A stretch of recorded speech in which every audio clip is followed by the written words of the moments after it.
We're out here at the Basha Uhuru Freedom Festival. My name is Katla Khoselepa Maifadi and I'm your host. And we are happy that you finally got to chill with us for one night, see how we do it, how we celebrate the youth, what creativity is all about, and of course, what else can I say? Happy Youth Month! What I love about the festival, though, is it's how it's teaching a lot of people.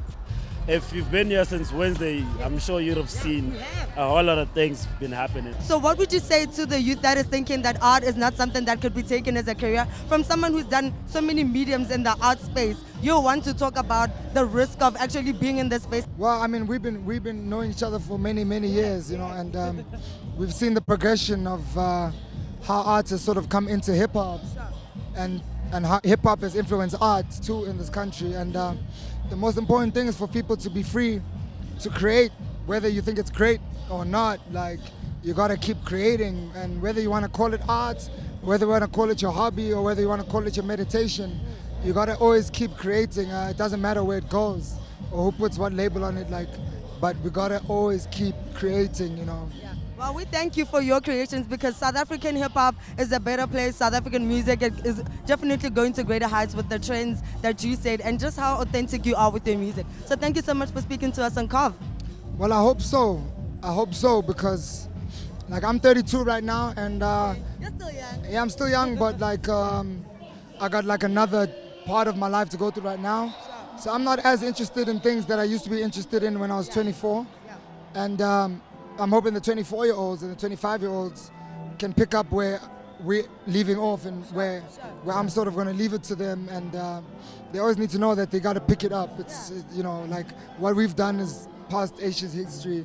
It's time for them to like take it another level, you know. Which is why you guys are tackling into other spaces. Like now, you've just opened a new barber shop with a very big brand. Tell us a bit about that collaboration and why you're so passionate about it. I saw you on Instagram. You were saying you're not cutting your hair, you're protesting. Tell us about that.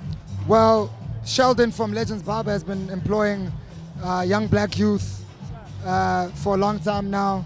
He only uses people from his surrounding area and people who he trains.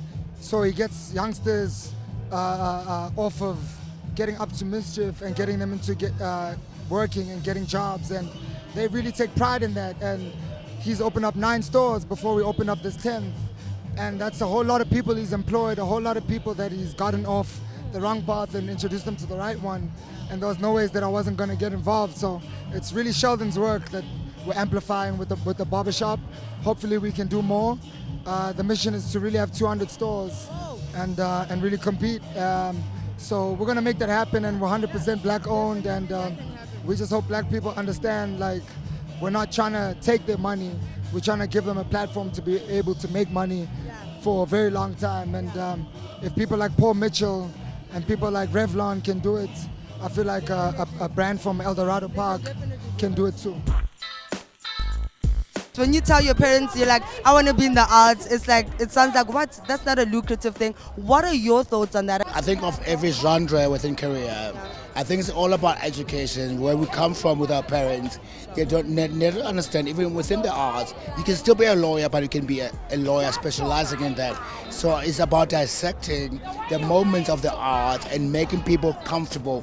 Whether you are within commerce, you can still be the financial manager of an artist. So I think it's about laying down every genre of business, but uniforming in that within the arts. My only problem with the youth right now, everything is cut and paste. For me, the youth must forget about the interweb. They must forget about our social media, and they must start concentrating on going back to the library and actually reading and getting information. I think the youth today, as much as they've got there, but they don't know history. And history is not cut and paste. History is not Google. Because especially with us within Africa, most of our history is documented by white people. We have to start documenting and reading about our own history, and every single day write your moments of grandeur within the journeys. But just so passionate about this, what are you actually actively doing out there to make sure that these kind of platforms are in existence and are giving people all of this? I think for me, for my complete visibility, and my there being consistently being there. I'm very open book. Anyone who wants to talk to me about any genre within the arts, I'm always available. I think also what is the fear within the arts is people harboring information. I think be open, teach, mentor. And it's not always about money, it's always about the moment. It's not always about me, it's about how I'm grooming the next person. What's the bigger dream for DJ Zero? I think the most important one that I have, by the time I say I'm retiring, I should at least see more than 10 people they should have learned something from me and have benefited from my career and my passion. Yeah. So for you, it's all about giving back and enriching more people through your craft. Yeah, like if you're not giving back, what are you living for?